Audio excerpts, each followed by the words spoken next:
All right, I'll go ahead and get started. So good afternoon, everyone, and welcome to the Swiss Learning Health System's final webinar in the Synthesizing Science Pathways to Impact series. We're delighted to have you with us today. My name is Natalie Marcelli, and I am a doctoral researcher with the Swiss Learning Health System, and I have the privilege to be one of your moderators today, together with Professor Stefan Borst, and I will hand it over to him. But before I do so, I just want to let you know that we're going to be recording this session, and we also want to make sure that that there's a chat and there's a Q&A box. So at any time, feel free to participate, drop your questions. Active engagement is highly encouraged. So I will hand it over to you, Stefan. Thanks, Natalie, and welcome also from my side to today's webinar. It's a pleasure for me to introduce Dr. Robert Borst, who is a postdoctoral researcher at the Erasmus School of Health Policy and Management in the Global Health and Governance Group. Robert just told me that he still feels a bit uncomfortable being called doctor because he recently defended his PhD, but we are very, very correct here, and I'm very happy that you are here with us. He's trained as a health scientist and an epidemiologist, and has an interest in his research, but I think also personally in knowledge translation in the context of health policy and practice. And in that area, more specifically, I think he's interested in sustaining and institutionalizing knowledge translation with some focus on everyday knowledge translation activities, when they work, and if they work well, how we can support them. And I think that will also be part of your today's talk. Robert, I give the word directly to you. We're looking forward to your presentation. Thank you so much, Professor Stefan Borst, for this very kind introduction. And I'm absolutely honored to be here. It's, I hadn't really realized that it's the final sort of session in this entire webinar series, which even puts more pressure on me, I guess, but I'll make the most of it. And I hope that I can live up to the sort of expectations that you have. I have a bit of a sore throat, so if you sort of wonder why I sound like Janis Joplin, that's why. If I'm sort of at one point inaudible, let me know. Once I will be, presenting, I can't be able to see all of you, but just shout out and I'll do my utmost best to sort of speak louder or whatever. So without further ado, let's move into my presentation, which is titled Valuing the Unseen, a deep dive into everyday knowledge translation. And I just have to sort of disclaim here that this is not a title that I myself came up with. I think Natalie did, really, and it's a brilliant title. I really, really wish, and I think I've shared this with Natalie at several points as well, that I, would be so eloquent and would have been so eloquent in writing my dissertation. So thanks so much, Natalie, for that really wonderful title.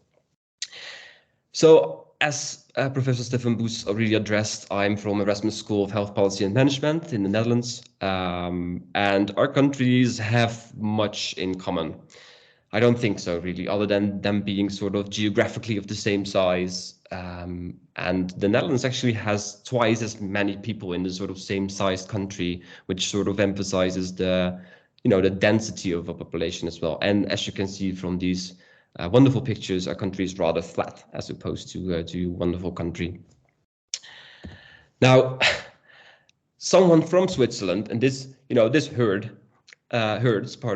someone from Switzerland on the internet, anonymously, obviously, wrote that, the vast majority of our country, the Netherlands, just feels like made in AutoCAD. So for those of you who are not familiar with AutoCAD, that's a software program, right, to design buildings, for instance. But I have to say, they're right. Our country is very sort of well organized in a way, but also geographically and in terms of its landscape, it's rather dull, frankly. So I'm just want to say I'm quite jealous of the environments that some of you are in Switzerland. Although Natalie just confessed to me that she wasn't very much aware when this picture was taken, and I get that, but nonetheless, I'm jealous. as always with these sort of presentations, there is a lot of shameless self-promotion, and I'm no exception here. And I just want to sort of use this also to try and explain to you how I ended up studying knowledge translation, and why I'm also sort of humbled by that. So it's not like I'm sort of the knowledge translation, or I still don't feel like the knowledge translation expert, but this is just something that I at one point became very passionate about, and especially about sort of wanting to do that better. So indeed, my background is in medical imaging and radiotherapy, and then later on epidemiology and applied biostatistics with a specific emphasis on global health. My master's thesis was written about knowledge translation in a European context. I was in a very unique position where I was allowed to tack on in the sort of sidelines of a European 7th framework program and look how they were organizing knowledge translation activities within their project and whether they were working. The conclusion was they weren't, because they were hijacked by these other sort of academic imperatives, writing papers, validating models, those sort of things. And looking back, but that's up, very often the case. But looking back, I think that was one of the moments where my real passion for knowledge translation actually started. I had a bit of a sidestep into field epidemiology, mostly in Western Uganda, as you can see in these pictures as well, which was back in, I think, 2016 roughly, where I was studying knowledge translation, but not so much, the sort of macro level of it, but more the nitty-gritty practices in terms of community health workers and how they were advising populations in terms of health prevention, health promotion. I did that for some years, but at one point became very, I used the word disgruntled on this, but I think was more disconcerted by how these things were working out. I was in this very donor-driven project where a non-governmental organization from the Netherlands sort of, I don't want to say pushed, but they certainly prioritize specific aspects in terms of like I said, health promotion, health prevention in local villages in Uganda.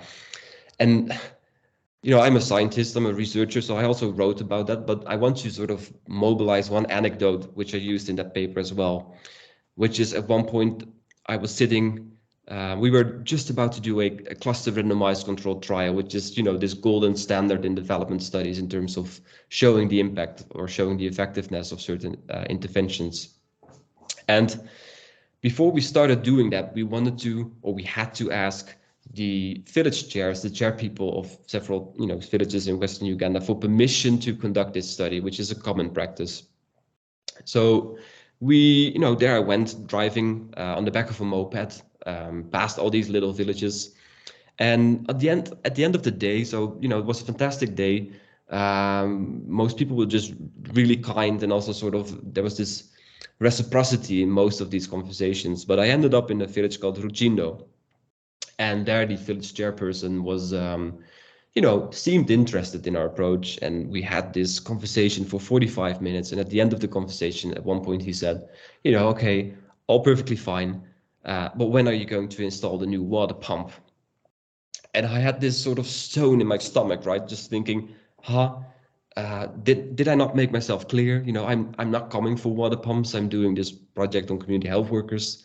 And although I'm sure that sort of moment only took, I don't know, 2 seconds, even shorter perhaps, it felt like hours. But of course, he sort of also noticed that from my face, and he said, I know that you're not here for water pumps, but what you're here for, this study, is not in the interest of our village at all. Frankly, we don't care. We couldn't care less. We need a water pump because otherwise people die. However, I will allow you to conduct your study as long as you know that it's not in our interest. You're doing this purely for yourself and purely for the donor that you're working for.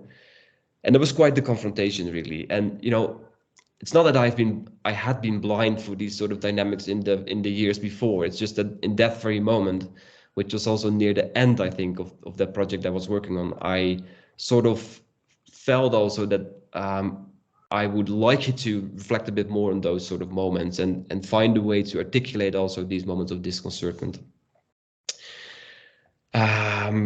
So that was also the sort of moment where I thought, okay, I no longer want to be this classical global health scholar. I want to move a bit more into, well, collaborative aspects in global health, knowledge translation, knowledge policy interactions, and it became a bit of an obsession, especially once I ended up in the field of science and technology studies, which is, sort of, well, not a sort of, there are a bunch of unidentified, undefined scholars who are coming from, anthropology, economics, sociology, philosophy, health scientists like me, medical scientists, and they use these sort of sociological understandings to try and understand how science really works. And I also noticed that such a perspective was rather uncommon in the field of knowledge translation, which is also why, I wrote my dissertation about that. So moving on rather quickly, because I want to, not spend too much time on these aspects. I have spent way too much time on them already. Just want to say that this is what I think I promised to present on, although yet again, I think these were, the sort of objectives of this presentation, which have been articulated probably by Natalie or someone else, and they're beautiful, but I don't think I can live up to them. So I sort of adjusted them to be a bit more realistic and also show my own limitations. So instead of, showing substantial impacts and vital actions or significant difference, I think I just want to show you, what I've done and what these simple knowledge translation efforts then are. And also just to show that they are not seemingly simple, they actually are. It's not that like, they appear to be simple, they are simple, and that's perfectly fine. So just circling back a bit to knowledge translation, and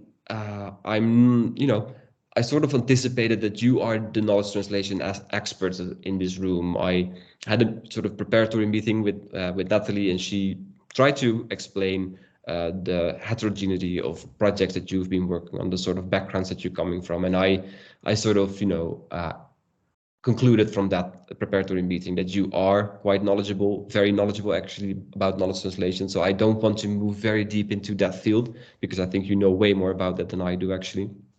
But just to sort of recap, why are we doing these things? Why is it so important for knowledge to be used or translated into policy and practice, and for knowledge producers like myself to be sensitive to the needs and priorities of those communities, such as policymakers? There's obviously, the fact that we know that there are numerous places in the world where very severe health inequities persist, and this can be Amsterdam in the Netherlands, but just as well be, the village Ruchindo in Uganda that I just mentioned.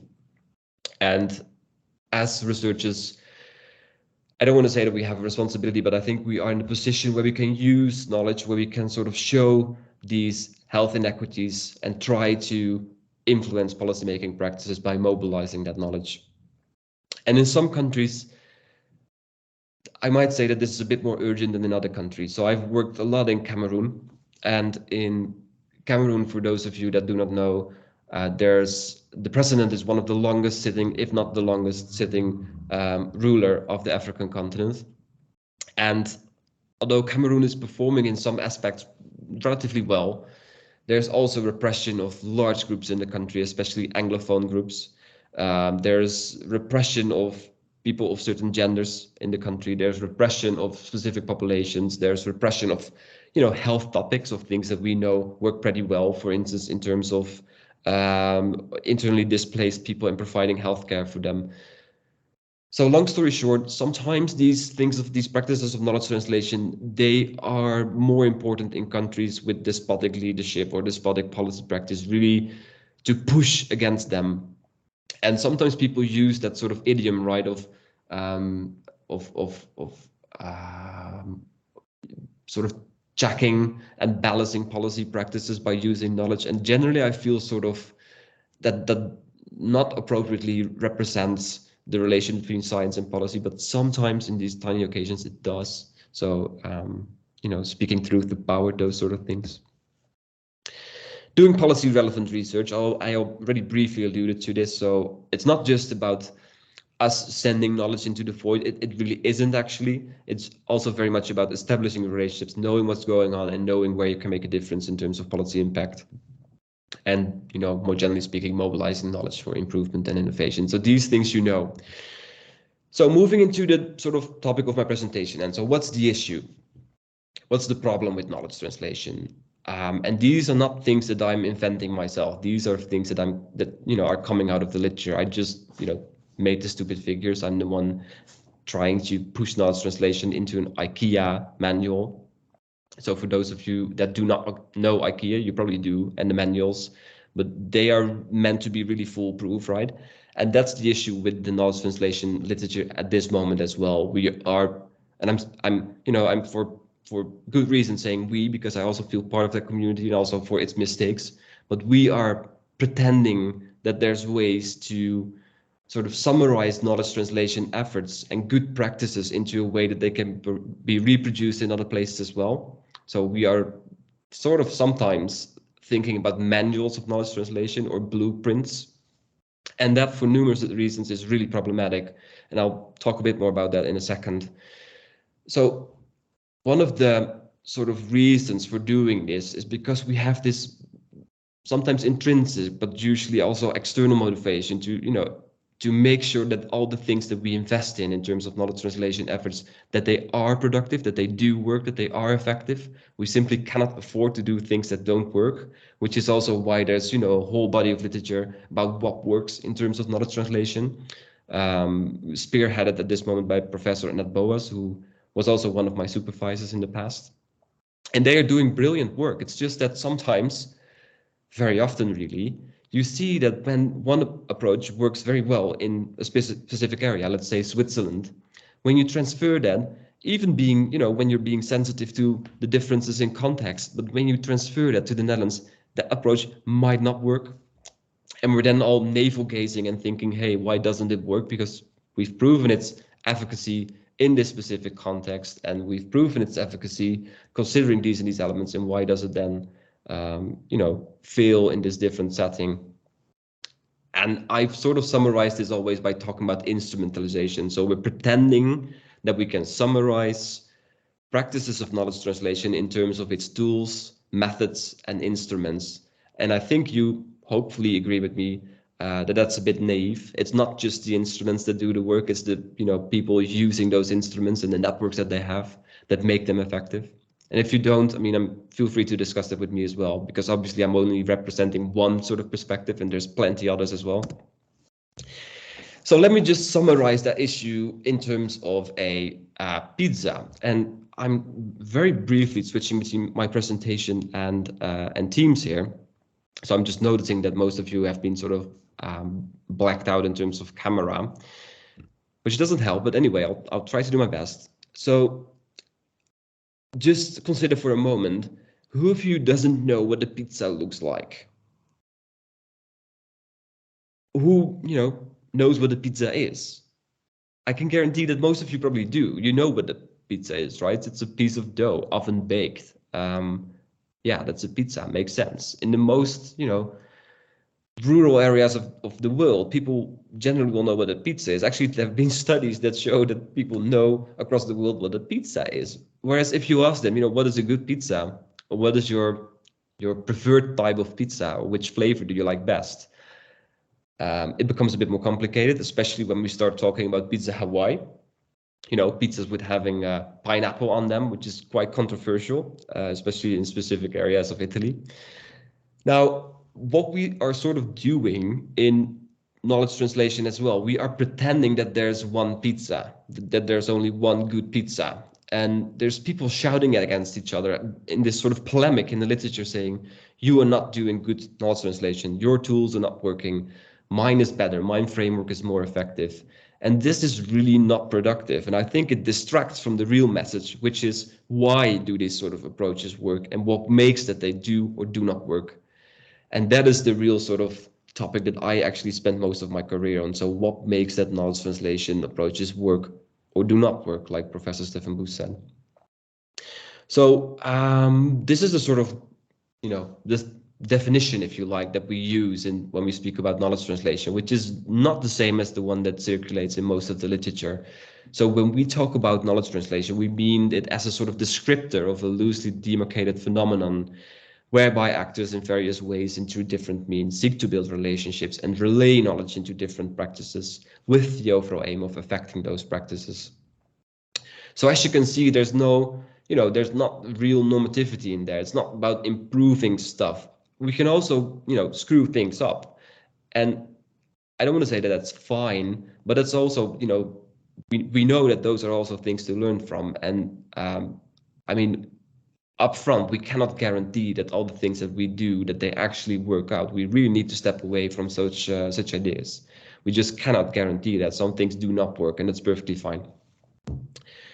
And also at the same time, you see that we are, we're not merely treating knowledge translation as something that is owned by health scientists or people propagating evidence-based policymaking or evidence-informed policymaking coming from the sort of McMaster heritage, although I do really appreciate that McMaster heritage, but there's more to it. If people, I don't know, in a village somewhere share knowledge between each other, I would say that is also knowledge translation, which is, a more controversial perspective perhaps. So just to summarize, when we talk about knowledge translation, there's no presumption about directionality in that translation. So it can be anywhere. It's not just from scientists to policymakers or policymakers asking something from scientists. It sort of addresses the, not even reciprocal, but the relations, the network between different actors, which is why we sometimes use the word relaying. Relaying is coming from philosopher Donna Haraway, who uses it to show, we're passing something along, and in passing it along, we're also affecting it, we're changing it, so the message does not stay the same. And I promise you, I'll make this more specific in a bit. Its practices all the way down, so I'm not looking at, evaluations of knowledge translation as such. I generally zoom in on what it is that people actually do in practice. So most of my approaches would be sort of ethnographic, sitting in a policy room, sitting in a policy lab, sitting in an environment of researchers, just sort of observing and jotting down what they are doing and trying to make sense of them. And like I already said, it's not confined to the realms of clinicians, epidemiologists, and political scientists. Knowledge translation can basically be done by anyone, which is a very sort of, I'm sure Feyerabend would appreciate it, right? It's not just scientists doing this, it's also other people trying to do knowledge translation. So opening it up to other actors as well. And in my dissertation, I sort of summarized this by using the word mundane, and there's many meanings of the word mundane. Historically, it referred to this opposition between the earthy, the worldly, versus the holy or the godly. And later on, I think in more contemporary use, it became to stand for things that are simple, everyday, really, humdrum, boring sometimes, unexciting, unexotic.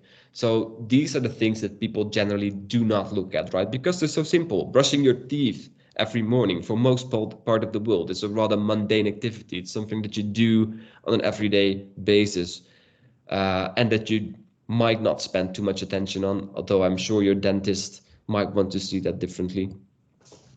So just some very, theoretical underpinnings. And I'm not sure whether you are really interested into this, but I think they're important, and I'll try to keep them as brief as possible to show you some examples also, and to make sure that you can sort of follow my reasoning in the examples of my fieldwork that I will show you in a minute. So very briefly, there's philosophical, sociological phenomenology, ethnomethodology, and science and technology studies that I want to briefly address. And the one common denominator that they have is Professor Harold Garfinkel in the picture here. So phenomenology, historically, classically, you might say, for phenomenologists, especially in philosophy or only in philosophy, the mundane, the everyday, was a distortion in understanding subjective experiences. So phenomena, synonym for experiences. So philosophers wanted to, well, not really understand, but they wanted to sort of speculate about how it is, or what it is that makes that people understand the world in a specific way. And to them, the mundane was a distortion. So these everyday frames of reasoning, they distort from what they saw as a sort of essence, something that's, truly out there. And thus they wanted to delete the mundane from their analyses.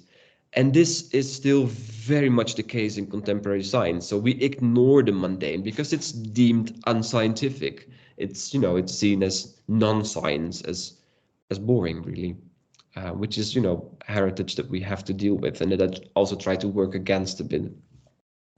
And later on, and this is something, you know, that's even in sociology still remains a bit controversial. So there were sociologists that said, okay, fine that you as philosophers want to ignore the mundane, but we do find it interesting. And it was especially Alfred Schutz who wanted to understand how it is that people can understand the world in a similar way whilst being in different places. So there are things that we understand in a sort of similar perspective. And there's examples of, you know, the weather. So if you step outside and there's rain hitting your head, we all know, hey, it's rain hitting your head.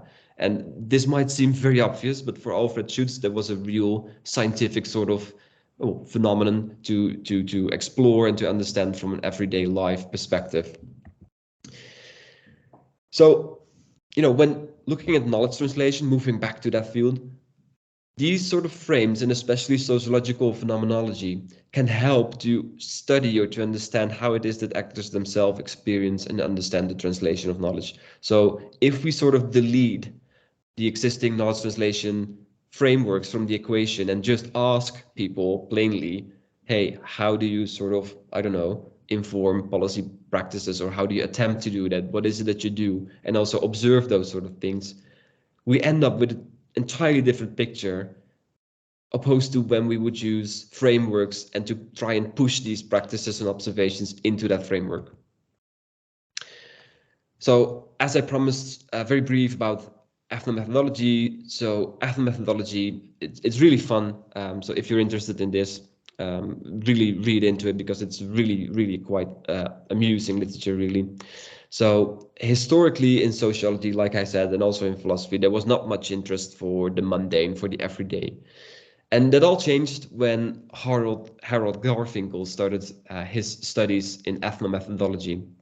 So one of his questions was, why is it that we all behave in certain ways, whereas there's no explicit rules? So in a supermarket, we will stand in the line before we, go to the cash register. Why do we do that? There's no sign. Well, there's generally no sign saying you need to stand in the line. When you go outside, generally speaking, you put on clothes. Why do we do that? Are there rules? Is there a sign outside your home that says you cannot wear swimming pants in the library? I don't know. Is that inappropriate? And I know that sometimes, there is these signs. Pardon. But for Garfinkel, this was really a question of how do these implicit norms work? And can we make them observable? And his way of doing that, of making these sort of implicit norms and rules visible, was by breaking them actively. So there are these stories, these examples in the literature of Garfinkel asking his students to go home, sit at the table, at the dinner table, and pretend as if they were in a restaurant. So people would, say to their parents, excuse me, sir, or excuse me, ma'am, I would like to order a beer and this and this and that. And their parents would be like, why are you behaving this way? The conclusion being, when you sort of breach these implicit norms, you end up with insights into why they persist, these norms, and how they work. Sorry for that.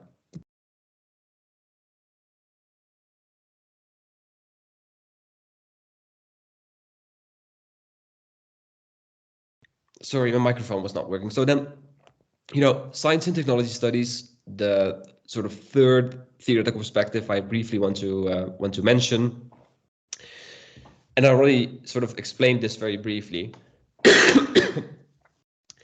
These sort of researchers were very much concerned with how it is that facts are made. And this is also a very fascinating domain. So in the sort of late 70s, there were scholars, usually anthropologists, that sat down in world famous laboratories and started studying what it is that happens in such laboratories. So what do people do? How do they generate facts? And what they sort of wanted to show is that facts are not, well, they're not as objective as we sort of think that they are.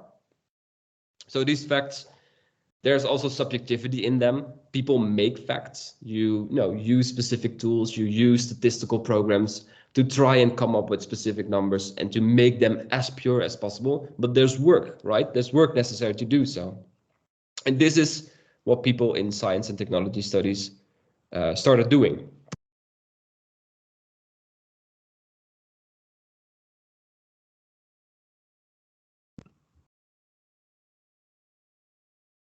All right. So I think you've sort of missed half of my presentation now because my microphone is popping on and off, probably because I'm coughing. I'm terribly sorry for that, but I'll move on. I promise you I'll make up for it. Because this is also the most interesting part of my presentation, I think. So in the end, all these sort of perspectives into the mundane and into the everyday, what do they bring us? Like, how can they help us in understanding how knowledge translation really works in practice? So one of my first occasions where I started to really actively try and understand the mundane, try and understand the everyday, was in Jordan, which was back in, I think, 2017, roughly, or 2018, was all pre-COVID. So we were in a project in Jordan where we were working together with a local organization that wanted to improve the sexual and reproductive health and rights of specific populations in Jordan, mostly refugees. There's over 2 million Palestinian refugees in Jordan who form about 1/5 of the entire population of the country. Now, one of the issues that the government was really struggling with is how do we provide high quality, accessible and affordable healthcare to these people living in Jordan. And we sort of promised from a group of scientists that we would help them out in bringing together the evidence and coming up with solutions through a rather classical knowledge translation approach. So just bear in mind, I had the sort of double role here. So I was both being a, let's say, classical knowledge translation scholar, and at the same time, I was also trying to be reflexive about that and understand what it was that people in Jordan themselves were also doing in terms of knowledge translation, and how naive I was to think that I could do better. So at one point, I, together with some colleagues, wrote a policy brief. And this is something that you, I think, are also familiar with, right? So we wrote a policy brief about what specific approaches might work in this occasion, how they might be implemented, and what sort of policies would be necessary to support them. And we presented that policy brief to my colleagues in Jordan, and they returned the policy brief. Both the document and an encompassing email with some, explanations of why they returned the document with those and those comments. And one thing that I noticed inside the document is they jotted out reproductive health and sexual rights, and instead they wrote reproductive rights only, not including sexual rights. So the question was, why did they do this?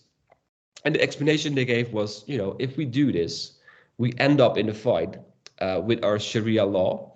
So Sharia law formally does not allow for sexual rights. Sexual rights do not exist in Jordan, they said. We know that we want them to do, but if we keep pushing this, we will lose all support from our policymakers. Pardon. So that's one thing. And in the email, they said, I noticed that in the evidence brief, you also propose a certain timeline. You also propose certain objectives. And I think they are too ambitious. Okay, that's all fine. And they said your document is too short. So while it's visually attractive and etc., and it abides to all sort of norms and stipulations in knowledge translation, we think it's too unscientific, too short, it will not work. And they suggested to write a very lengthy, almost 80 pages report on, the same things we did, which was, quite a shocking moment because we had invested a lot of time in this. It was up to par with the latest insights into knowledge translation in the literature. And nonetheless, they said, this is not going to work. And we obviously asked, what is the alternative? And they said, well, it's quite simple, really.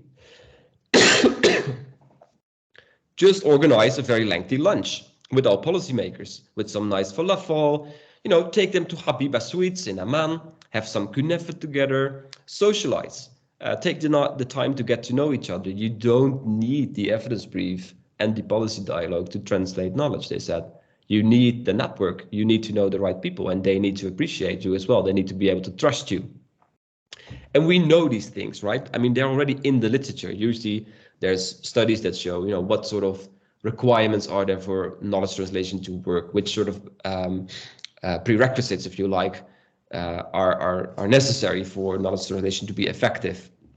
And yet at the same time, we also instrumentalize them. So we don't learn from the sort of nitty-gritty, really mundane things. So the fact that you need to not just organize a lunch, but it needs to be a lunch with some good food, nice food, culturally appropriate food, those sort of things. So just one example from Jordan, moving on to a different example in Nigeria. And if you wonder, why Jordan, why Nigeria, why Cameroon? These were countries in which there were existing knowledge translation groups that were also affiliated with WHO's FAPNet, so the Evidence Foreign Policy Networks. We were working together with them, and they sort of asked around in the network, are there people that want to collaborate? And people from Jordan, Nigeria, and Cameroon signed up for this. So I stayed for several months in Nigeria, also in Calabar, a specific region of Nigeria. And here, I sort of noticed different yet similar dynamics. So yet again, a very formal sort of knowledge translation group. They were doing Cochrane systematic reviews. They were doing proper evidence syntheses. But at the same time, they kept saying, it's not the briefs that do the work. It's not our methods that do the work. It's the fact that we know each other. One of the chairs, the directors of that knowledge translation group, had trained nearly all policymakers in the sort of health sector of the country. So whenever he would walk into a specific meeting, they would all be like, "Hi, Prof, good to see you again. It's been ages." And if you want to get something done, you just have to ask that specific professor for his permission and whether he might know someone to help out. So these sort of informal networks, they pave the road for all kinds of formal initiatives. Also to show that these formal initiatives and formal types of knowledge translation are very important, but not the only thing that's necessary, right? There's a lot of work happening in the background. Then the third example, which is from Cameroon, entirely different environment in many regards, like I said before, in terms of leadership, rather controversial and problematic in many ways, but also very interesting if you want to know more about how knowledge translation is done in practice. So this group in Cameroon is one of the most well-known international knowledge translation groups in the world. Its leader has been trained by John Levis, who is a famous professor in knowledge translation coming from Ontario, Canada. And the chair of that knowledge translation group in Cameroon is a former politician. Former between parentheses, because in many ways he's still tightly entangled with different policy audiences and political spheres. Now in Cameroon, they had this sort of idea that if we want to do knowledge translation, if we want to sort of link up policy, research, and practice, we need to start building repositories of who is doing what. And I, coming from the Netherlands, being very sort of familiar with repositories being libraries, either digital or offline, thought that was what they were doing as well. But when they spoke about repositories, they basically meant that they were driving almost every day by taxi throughout the country, socializing with people and trying to sort of have them become part of their network and their institute, their organization. So they would ask them, are you familiar with the Centre des Bonnes Pratiques en Santé? Would you like to be part of our newsletter? Would you, like to visit our seminars? Just like this is a seminar that you visit. And that would build connections that they could also use in the future. And they did, whenever there was a certain issue ongoing in the country, for instance, an increase in teenage pregnancies in specific schools, they would call within the network to all pediatricians, policymakers at regional level, health services at regional level, and they would, ask them, there's this issue ongoing, we want to sort of intervene in it, what can we do, what do you know? And they brought everyone together.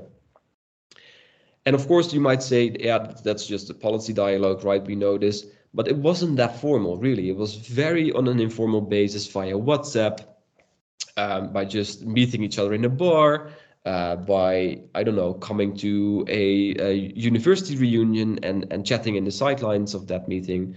So it's very improvisatory, you might say, in nature. It wasn't very planned. It wasn't very rational. And these three examples, I hope that they sort of show that this nitty-gritty everyday work is important, is fundamental to productive translation of knowledge. So it's not the only thing, right? So these evidence briefs, policy dialogues, evidence syntheses, they are incredibly important, but they don't work by themselves. There's a lot of on the sort of how much you say, sort of fundamental work, background work, sometimes even invisible work, that makes these approaches productive, that makes them effective. And we tend to ignore that, not just in the literature, but also when we want to reproduce knowledge translation initiatives that have been sort of successful in one place, and we want to do them in other places as well. So I'm almost coming at the near the end of my presentation, but just to sort of highlight that the things that I've sort of mentioned in this presentation, the examples from Jordan, from Nigeria, from Cameroon, they're not invisible. They're just in plain sight. They're not, you know, it's not that you need, I don't know, a specific tool or method to actually see them. They're happening and you can observe them. It's just that we do not pay attention to them. So yet again, I want to thank Nathalie for coming up with the word unseen. I just checked. I haven't used the word unseen in my dissertation. I should have, really. It's brilliant. So we choose not to look at them. We choose to designate them as being unscientific, as sometimes, you know, we use the word eminence-based opposed to evidence-based. We push them into a corner and say they are unimportant and we don't need them. And just, you know, finally, yes, sometimes they might be actively concealed. So we're all familiar, and I think this is something that Nathalie also tried to explain to me in terms of the Swiss situation. Sometimes there are networks that are slightly more shady, and I'll talk a bit more about that in my final slide. So if you agree with me that these knowledge translation, these mundane forms of knowledge translation are important, how can we then value them? How can we use them, right? That was the one sort of question that Professor Stefan Boos ended his introduction with. So how can we mobilize these insights into everyday knowledge translation and use them as well in, you know, whenever we want to do a new knowledge translation project in a different place? And that's quite problematic in many ways, because I sort of argue against that from the onset, and now I'm in that situation where I say, hey, it is important, and when people ask me how can we use it, my general response would be it's difficult. Now, why is it difficult? And I sort of use this metaphor of a tightrope. So generally speaking, if we want certain practices, certain types of work to be valued in our contemporary society, that comes with benchmarking or with rankings. So just an example, if you want to improve a specific part of healthcare in a hospital, let's say in terms of hygiene and infection prevention, so you want people to wash their hands in a hospital. If you really want to do that properly, you will probably start measuring it. So how much percent of my medical doctors in my hospital are actively washing their hands? If it's 50%, you might want to sort of induce an intervention and say, hey, people need to start washing their hands. And after a certain amount of time, you will measure it again and say, okay, there's a 20% improvement. And you will probably end up comparing yourself to other hospitals. The idea being that there's this, not just competition, but there's a way of accounting for interventions and their effects. Now, if we think about mundane knowledge translation or everyday types of knowledge translation, that basically means that we need to start instrumentalizing that yet again. And as I showed at the beginning of my presentation, that will sort of reduce these mundane practices into bite-sized checklist items. So you need to make sure that you have proper lunch when you do a policy dialogue. You need to make sure that people know each other. But these are empty promises. So they don't tell you how to do that in practice.